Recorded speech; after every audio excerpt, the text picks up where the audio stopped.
It's time for Remodel Revolution. And now, an award-winning contractor with over 40 years' experience. Here is Alex Guthrie.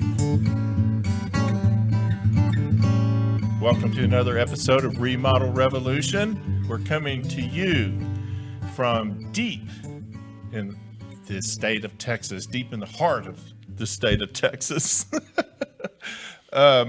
Today's show is going to be really fantastic. I have some guests that I've been trying to get on for quite some time. I've had to chase this redheaded lady around for quite a while. We're going to have Carol Longacre with Service Roundtable, and of course my co-host, Mr. Steve Lawton with Total Air and Heat. Hello, Mr. Lawton. How are you? Happy Wednesday. Yeah, I'm good. How about you? Happy Hump Day, man. Yep. Yeah, it's my favorite time of the week because I'm supposed to, in theory, depending on how busy I am, I'm 2 days away from fishing.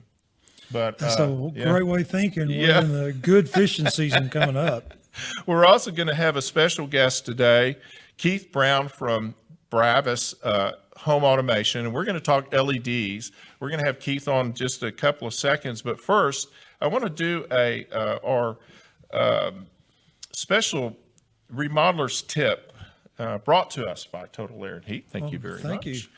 And today's remodeler's tip is thinking about a remodel this summer. Well, you might be too late.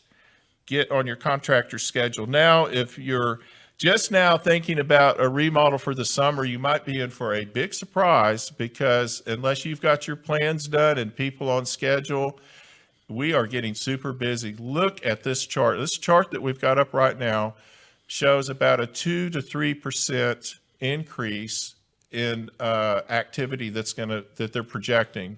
Now, that doesn't sound like a big number, but here's the big number. 7.5 million people in North Texas. That's the big number. Now take 2 to 3% of that, extrapolate that. And I know 2 to 3% of all those people aren't going to do a remodel, but it's just increasing. The volume's increasing. The availability of materials is still, sort Tight. of hard. It's tight. And people are tight too. I mean, as far as the labor to do the jobs. Our labor. So if you're thinking about doing a remodel, you really need to get on the stick. The North Texas region's population right now tops 7.5 million.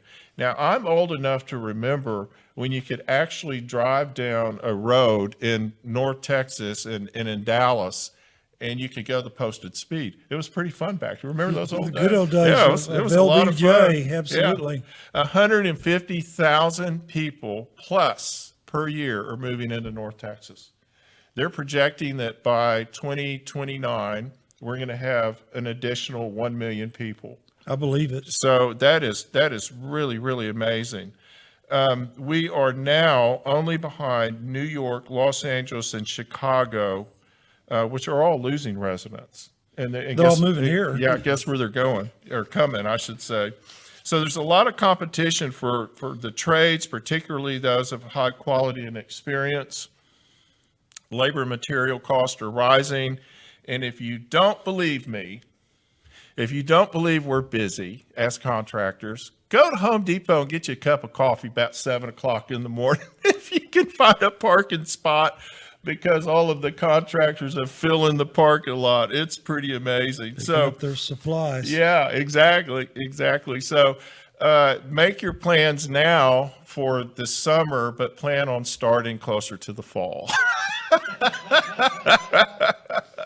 And if you're trying to finish something by summer, good luck. I wish you well. I hope it works out for you. So your business, now you're, of course, air conditioning. So are your phones ringing? Because you have like a certain time of year that all of a sudden your phones just start ringing off the hook for service. Yeah. So, we're talking to people about how we're ready and they need to let us tune up their air conditioners to be ready for summer. And what happens is we try to do that in March, in April, but Dallas or North Texas weather is very unpredictable we're in the 40s and 50s today, but 2 days ago we were 80 degrees. So what happens in the spring is sometime in April, people are going to turn on their air conditioners. They haven't ran them since last fall, and all of a sudden it doesn't work.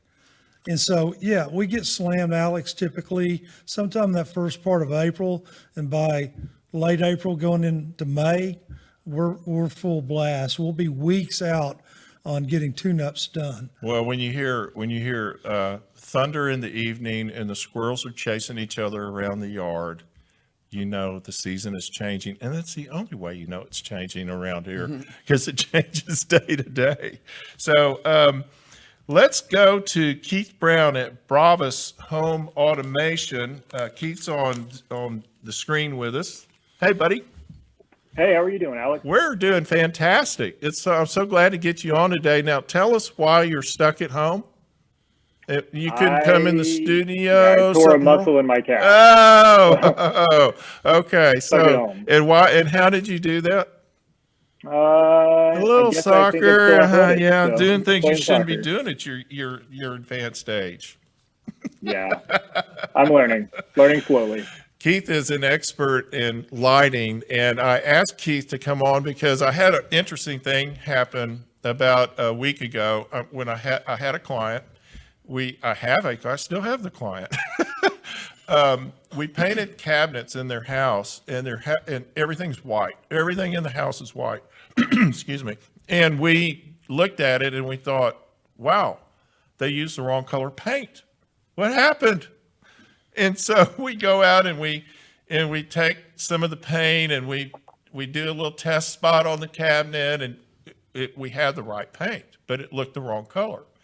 And we realized when we looked up that it's all LED lighting, but the lighting actually was changing the color of the paint.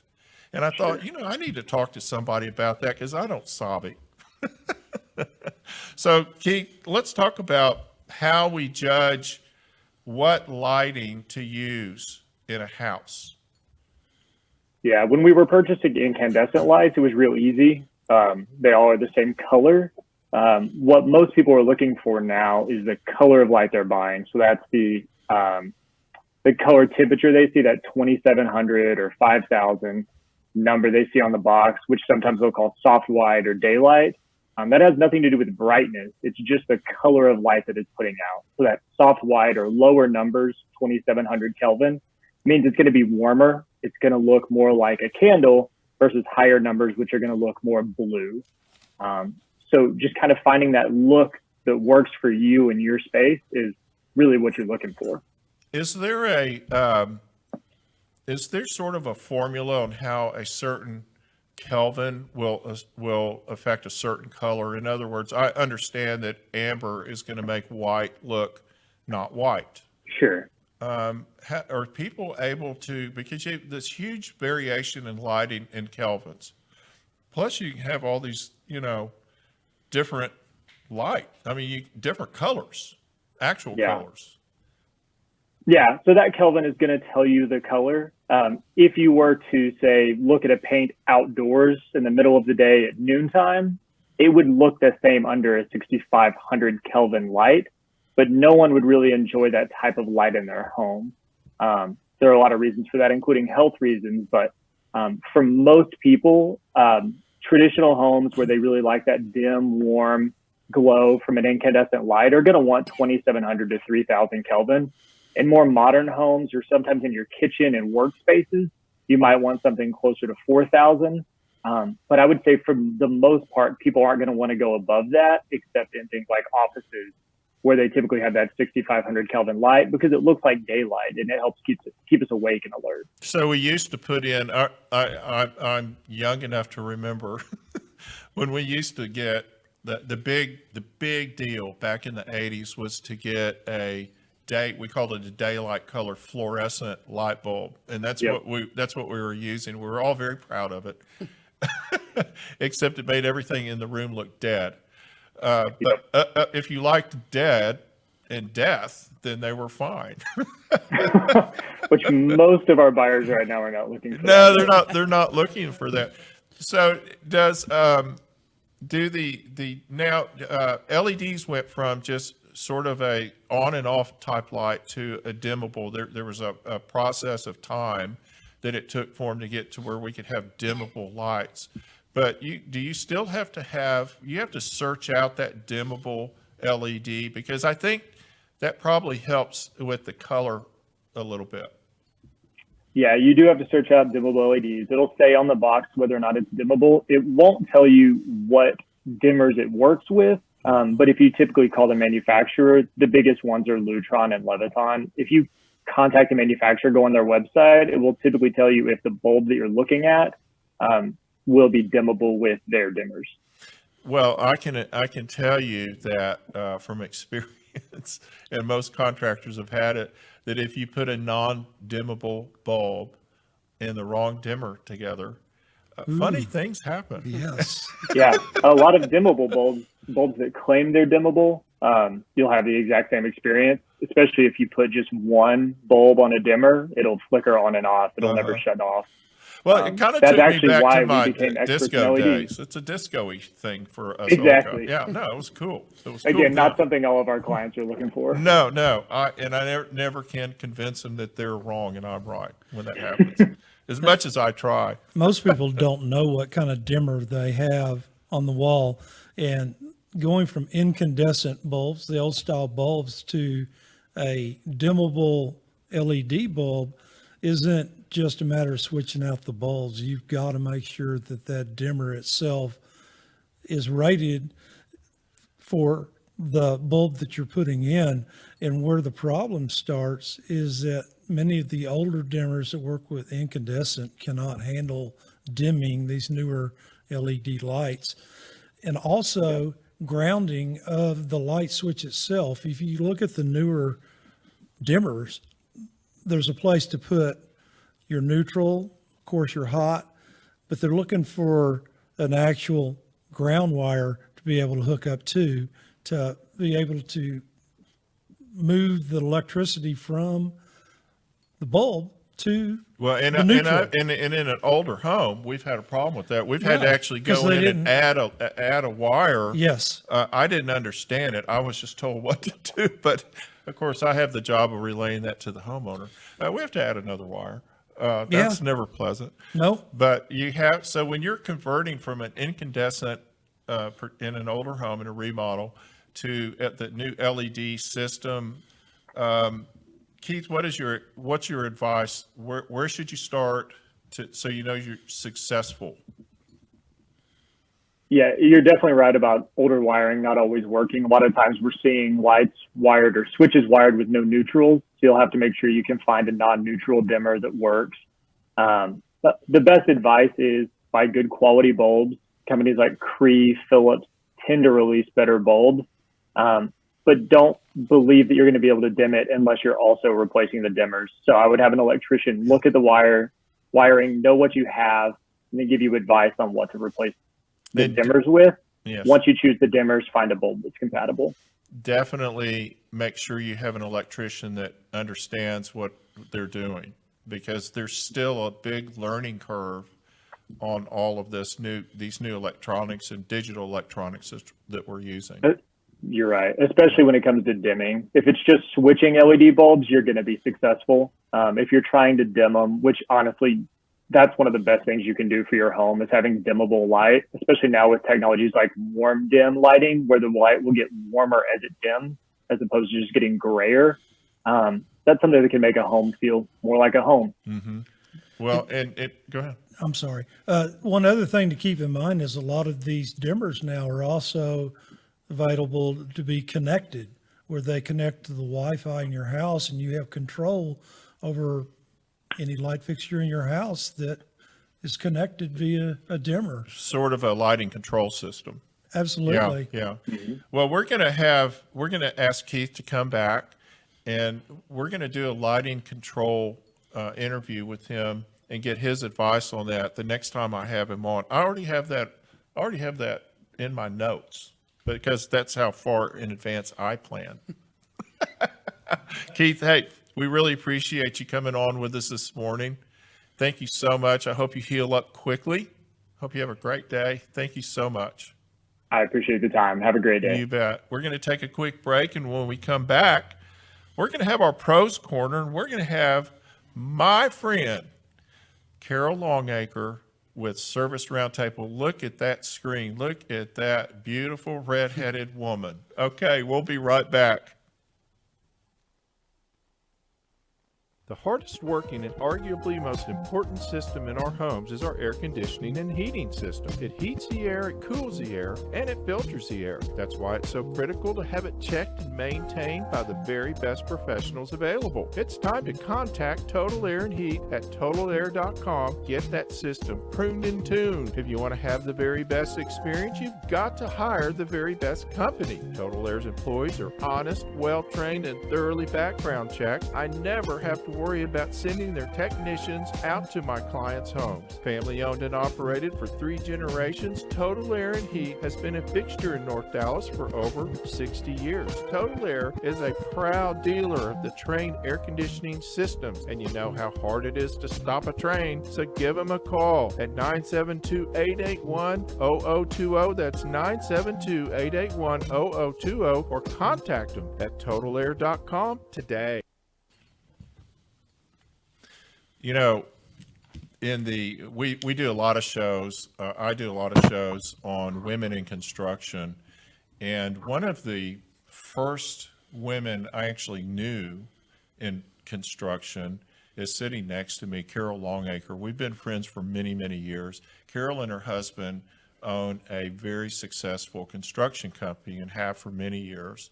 And Carol was also one of the first women presidents of the local Builders Association, Dallas Builders Association, and that's a tough job. That in and of itself is a real beating. If you're male or female, it doesn't matter. And so I'm so proud to introduce you to my good friend Carol Longacre with Service Roundtable. Hi.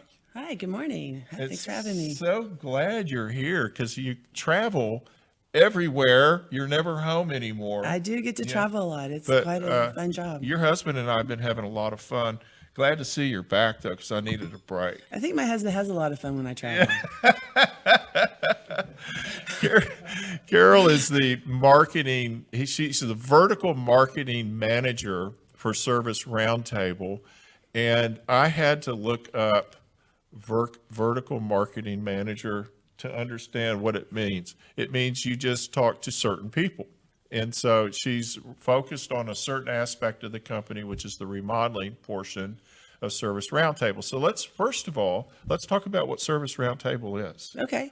Service Roundtable is a alliance of contractors, HVAC, plumbing, electrical, and we just added remodeling, and we have a smart home. So the vertical that I get to create is the remodeling vertical, which is the world that I come from. So I'm super excited about it. It's a lot of, it was founded in 2002. We've been around a long time. We have great members. So I'm very excited. And Steve's a member. Yeah. Steve's a member. And so we know that they want high quality. We know that. Yeah, we do. Absolutely. I've got you and Steve, two of my best friends in the world. I can't believe that. I had no idea, incidentally, until a few days ago that Steve was one of their original members. I think that's pretty amazing. So tell me and Carol, what is Service Roundtable to you and why you would join it?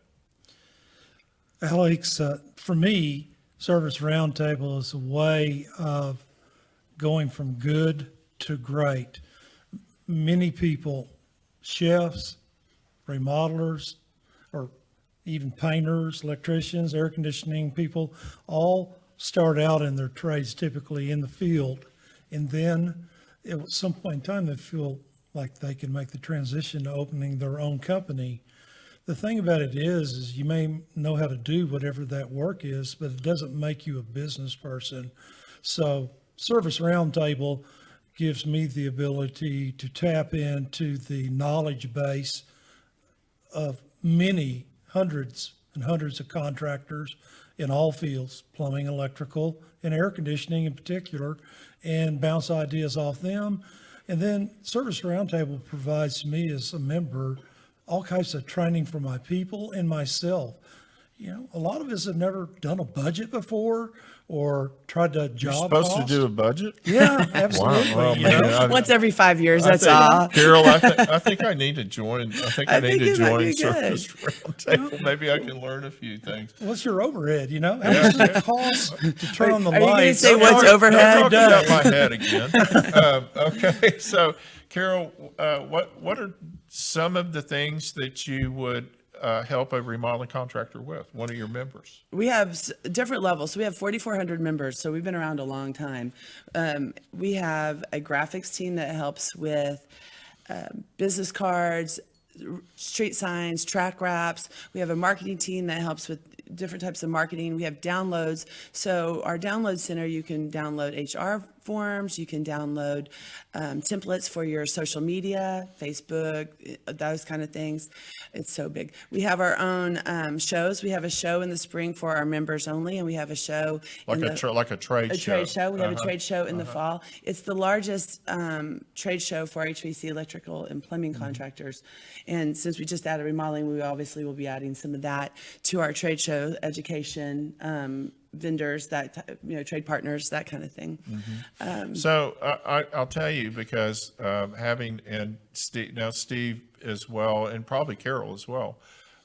I started my business about 40 years ago, believe it or not, and I didn't know a darn thing about business. I knew nothing. And just like Steve has said, and I've said before, most people start their businesses from passion. You, one way or another, maybe circumstances, maybe a recession in the case of a lot of people these days, you kind of get maybe sent out on your own. Maybe the company you're working for went out of business or laid people off, and you said, okay, I've had enough of that. I'm just going to work for myself, and the heck with it. And that's how a lot of us actually go into business. But you have to have a passion. But passion's only going to take you so far. At the end of the day, I believe that passion carries you through the rough spots. But to begin your business, there's all of these learning curves that you're constantly coming up against.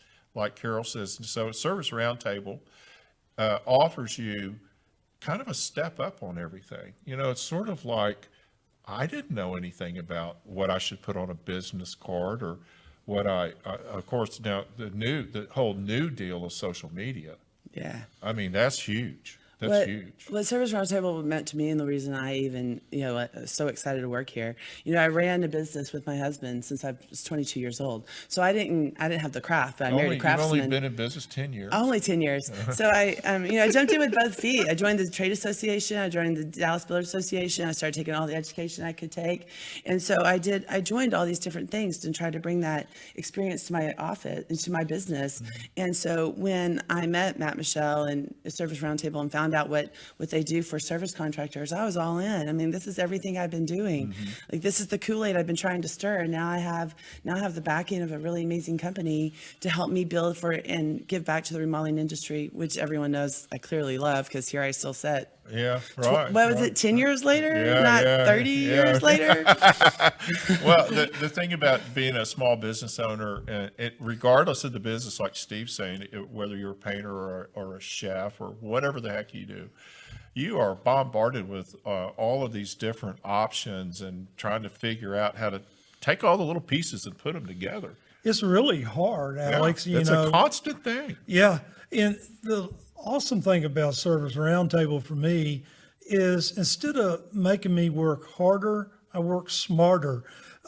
We use the Service Roundtable's employee handbook in our company, and we're big enough that you gotta have an employee handbook with all the different things that your company does and allows and what they don't allow. Yeah. It just helps you. Which the don't do section is probably bigger than the do section. Yeah, and then from a safety perspective, there's just so many elements to running a business, and it makes no sense to go out there and blaze that trail on your own, when for nominal cost you can get that stuff and download it and customize it to your company, and you're ready to go. So Carol, you've really kind of a boundary breaker in a lot of ways as a female in this business, because I've done several shows recently with women in construction and various aspects of it, and you've learned a lot. And let's go back to being the president of a builders association. What were you thinking? You forgot at the end of a recession. You forgot being a female president remodeler at the end of a recession. Have you That was a lost big your education. mind? I was like, I should get a PhD after that or something. You know what, though? I did learn a lot, and I've met a lot of amazing people, and I have a lot of amazing contacts. I wouldn't redo any of that, the opportunities that have been given to me. I've also been given some really great leadership positions at the Texas Association of Builders, as well as the National Association of Home Builders. So I have friends and colleagues and people I've learned so much from all over the country and all over the industry. Like I said, I love this industry. I'm so excited that I get to do, and I know it sounds like, but it is me. And anyone knows me, I posted recently my DISC profile on my Facebook. And so what I say, who I am is who you get. So you got to know that I really, really do love this job and this opportunity to build and give back and educate remodelers. I spent the last week working on job descriptions, and you don't realize how important job descriptions are to you because, you're the boss, right? I'm the boss. You do what I tell you to do. But I had a really long conversation with our education director, and he's like, no, Carol, it doesn't work that way. Like you're breaking some laws if you do it that way. And so I get to do that work and provide you that information, and you get to do what you do best and build and remodel and make things beautiful. So, as a female coming into the construction industry, and I know you had your husband there, and he's like 10 feet tall. He is. He's big as a big old, he's not big like me. He's just a big old dude. He's like 10 feet tall, and he's like a big old bear. Nobody messes with Carol. I mean, even if you get past the red hair part, because you never mess with a redheaded woman, you don't mess with Carol's husband. He's big. So anyway. And have you met my son? Oh yeah, he's bigger. He's bigger than both. Yep. Okay. And so anyway, with all that, take all that in. Tell us a couple of experiences or one experience that stands out to you as being a woman in the remodeling industry. What did you? Oh, you didn't even let me practice that one, did you? No, I didn't. I want it fresh, baby. So you were when we met, and I think I was the president of the remodelers division or something. Council. I think that's probably when we met. Probably. Those were some fun days. They were. Anyway, and what did you do when you were working for the construction company? What was your position? So I started like most wives. I don't want to take that away, but I was a part-time bookkeeper. I was the QuickBooks wife. I introduced QuickBooks to You can talk to my wife to anytime. Longacre Construction. I worked part-time at American Airlines and part-time as a bookkeeper, and then Were you a pilot, flight attendant? I actually started in reservations, consumer relations, and had a very short stint as a flight attendant. That didn't work out so well for my home life. Yeah, but I bet it was fun. It was fun. But I started as the part-time doing that. And as I saw needs for the company, I took them on and tried to grow. And I'm 100% at everything. So I wanted to make sure that we were doing the right thing. I got us incorporated as a incorporate. So you were like my wife, a lot of women, and this is one of the things that I've talked about often for the last few years about women in construction, is women don't always have the front page role. They don't have the face on the sign role. They have the really important part. The brains. The brains. Because most guys they don't think strategically like women. I mean, it's like, how can I build that wall faster? That's cool. That's necessary. But the strategic part is what you're doing behind the scenes. And that is what ties things like Service Roundtable into owning a business. That's kind of how Service Roundtable kind of fills that gap for a lot of small businesses. Absolutely. Because it So now I provides- get to do that yeah. strategic planning and the stuff that businesses need, and I get to share it with everyone. So you're right. It's also a battle for women in the industry because I was the one that wanted to be involved. I wanted to be the one involved in the trade associations and the community and, all the things that needed to be. So there is a little, and I might get in a little trouble for saying this, but I'm going to be truthful, a little struggle, because, it's Dan's business. Like Dan's the craftsman. He's Longacre Construction. Right. But I was the one doing all the front facing stuff because that's what I enjoy doing. So for spouses out there, and that's something else I bring to the table, I know that battle. I did it for 25 years. What the wife's job or role is, what the husband's wife or role is it his business, is it your business? Are you co-owners? Creating a org chart. That's an ego thing right there. Like who's at the top of the org chart, So it is. Or who wants to not be at the top Yeah. of the org? But you're right. So So Service let me ask Nation, you- a roundtable, gets to bring that and deliver it to our members. So every time there's a problem with someone, and they call you, do you say, that's Dan, call Dan? Like my wife's like, call Alex. Is it if I it's a don't- construction you've problem? You've got the wrong department, buddy. You called the wrong number, call him. Yeah, I know that battle. No, when the IRS knocks, I'm pretty much taking care of Service that. Roundtable could be kind of considered a marriage counselor in business, small business. Yeah, in little the grand marriage scheme count. of things, it helps each of us have a way of growing a business. Most companies hit what we call walls. So you start off with $0 in revenue, and your goal the first year might be to do 100,000 in revenue, and then next year 150. Well, you're going to hit walls, and those walls typically involve adding extra layers of overhead. You have to have that back office support. And so Service Roundtable gives you a lot of ways to do that. They even have, depending on the level you join, you can get on an advisory board where they have weekly calls, and you can talk about how you're doing and what challenges you're facing. And these other owners of businesses just like you will say, well, here's what I did in that scenario.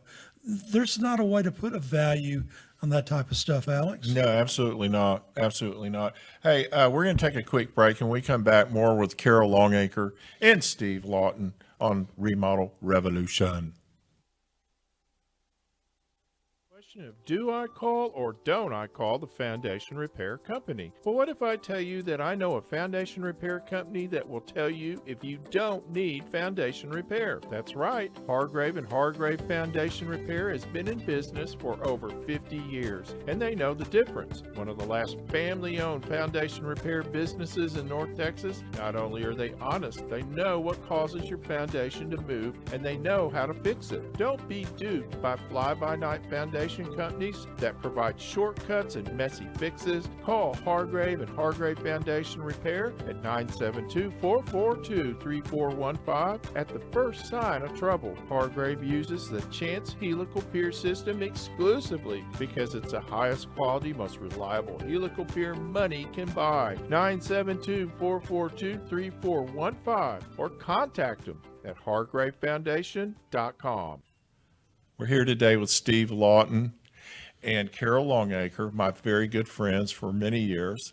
And we're all in construction. We kind of have all owned our businesses, so we understand what it takes to start it, what it takes to run it. There's losses, there's headaches, there's wonderfulness, and it's just this big old mixed bag. Well, Carol went to work for a company called Service Roundtable.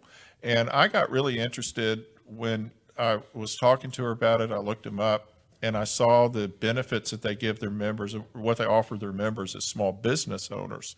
One of the things that I wanted to talk to you about, I feel like, and I know you agree with this, that a smart business owner is much, much more beneficial to a client. So, I mean, you can get a cheap bid from somebody that doesn't know what the heck they're doing, and you can chase them all over town trying to get the job finished. Or you can hire somebody that knows what they're doing. You may pay a little more, but you're going to get a whole lot more at the end of the day. Absolutely. Was there a question? That's a question. I agree. I agree that you need a educated contractor. I think we just got it. I think what I remember when I joined the 20 Club, when we joined the 20 Club a long, long time ago, one of the contractors in there said, you owe it to yourself to make a profit. You owe it to your customers to make a profit. You owe it to your employees to make a profit. You owe it to, because you know what? Those people are going to rely on you to come back and do the job again. And if you're not making a profit, you're not going to be there for them. Well, and I will tell you this, when I'm interviewing a homeowner, now I just so all of you potential homeowners that are interviewing people to do projects for you know this and understand this. An experienced contractor is interviewing you. You're not just interviewing them. And one of the things that I base my entire decision on whether I'm going to work for somebody is if you tell me you don't want me to make a profit, then I will tell you, I don't want to work for you. I don't mind you wanting to negotiate pricing and things like that. That's normal and rational and all that. That's fine. But at the end of the day, the contractor and his people, everybody needs to make money. Everybody has to live. And you want a healthy business working for you. You know, we bounce this off all the time with the internet now. People get on the internet and they say, well, I can buy that toilet at a big box store for $100, yet you're charging me $300. Why? Yeah, right. And the knowledge to put it in properly, I go pick it up for you. I bring it to your house. You don't have to do anything. If it's cracked when I open the box and there's a big crack in it, guess who gets to take it back and replace it? Me. Yeah. If there's a big crack in it and you've bought it, guess what I'm going to do? Call me when the new one's here. Also, the warranty, you're forgetting the warranty part. If you call me in 2 weeks because it doesn't work anymore, Yeah. if you bought it, I don't know that you bought it off the clearance rack. It didn't work Right. originally. But if I buy it, I know who my supplier is, and I know that it is a quality product. So that also makes a big difference. It's in the it's pricing. service. You're paying for service, and I have people saying, well, I've got so and so do it for half the price. Well, ask them, do they have liability insurance? Amen. Do they know how to manage a project? Are they using licensed subs? Are they using licensed insured subs? So the world has changed a lot. Since when I went in business, it was like, and it really kind of still is in Texas to a point. It was like the wild, wild west of business. All you had to do was shake hands and you could do a big, expensive project and they went fine and you made money. Well, things have changed in the last 25, 30 years dramatically with liabilities that we all have. And people hold us responsible for that, as they should. But if you're going to hold people responsible for, working on your house and the things that happen, then you have to be willing to pay them for that. There's a risk with doing the work. There always is. Yes. And so it's only fair that you make a fair profit. A fair profit, yeah. But you deliver the best value for the customer. From my experience, when the value of what you bring to the table exceeds the price you're asking, everybody wins. Yes, that's exactly right. So that's why I loved the concept of Service Roundtable. Now, I know that I came through, and I still do, and it seems like every day, I'm trying to figure out a new nuance to be in a business. Something. Absolutely. And so you develop your own contract. You have to do all your research on all of the things it takes to run your business, the insurance, how much should I pay a a superintendent? What's a good fair hourly wage to pay somebody by the hour? These are the things that most of us have to just struggle with every day as a business owner. Absolutely. But it seems like you've put a lot of that you're just kind of handing that to people. Well, it for your fee. We have a lot But a of small fee. infrastructure. We do have a lot of infrastructure and a lot of support and a lot of people too. The job descriptions is a prime example. Like I said, I was talking to our education director and he explained to me, which I did not understand till yesterday. We had quite a a conversation about it. The job description is what people aspire to be, and that's what you pay them on. So an office manager is an office manager, and you're training them to go anywhere and be an office manager, and this is the range of price that someone should make. I think we as small business owners try to make that job description fit what we need, as opposed to us taking care of that person and making them an office man. Okay, this is your duties. This is how much the pay is. And now if you leave here, you can be an office manager anyway and know what the expectation is on that. That's very salary. interesting. But having a roadmap to follow is vital, Alex. You hire a new employee as office manager. They come to work there and you say, okay, get busy. Or do you actually? Here's the sign in for have- QuickBooks, which they're not even You supposed mean to be you're doing. supposed to do more than that? Yeah. So you actually have a description of what their I day-to-day. didn't realize how cruel I was. Their day-to-day responsibilities, and where do you find this and where do you find that? Where's the restroom? Where's Yeah. the break room? You have to tell them that? Yeah. Wow, I just thought they follow. I have those little feet things on the floor. You just follow The them. little footprints that Yeah, said. yeah. The blue one is men. Follow the blue footprints and okay. And the pink one for girls. Yeah. Girls love that. Yeah. Well, I really appreciate you coming in today and spending the day with us. Thanks for having me. We It's were going to super do it. fun. We were going to do a tool segment, but I'm having too much fun with these guys talking about small business because I'm pretty obsessed with it. And of course, I own a couple of businesses, and this is one of them. You're watching it. And a construction business. And I've been in business about 40 years. And if you're thinking about doing a remodel, if you want to do a room addition, you want to do a whole house remodel, small, large, heck, if you even want to build a house, give me a call, 469-446-8508, or check me out, alexguthrie.net. That's our website. alex@alexguthrie.net is how you get in touch with me directly. You can go on to the look at our pretty little pictures and go on. We have a blog that I don't do much with, but you can read last year's post. And we've got a lot of history. We love our business. We love our clients. So give us a call if you're thinking about doing that. Next week, we are going to have a really interesting show. We're going to have William Cole. He is the owner of Texas Weather Tracker TV, who we are an affiliate with. They're actually running our show there on Sundays twice. Just in case you don't get enough the first time, you can watch it the second time, like I do every Sunday, 1 o'clock, 3 o'clock.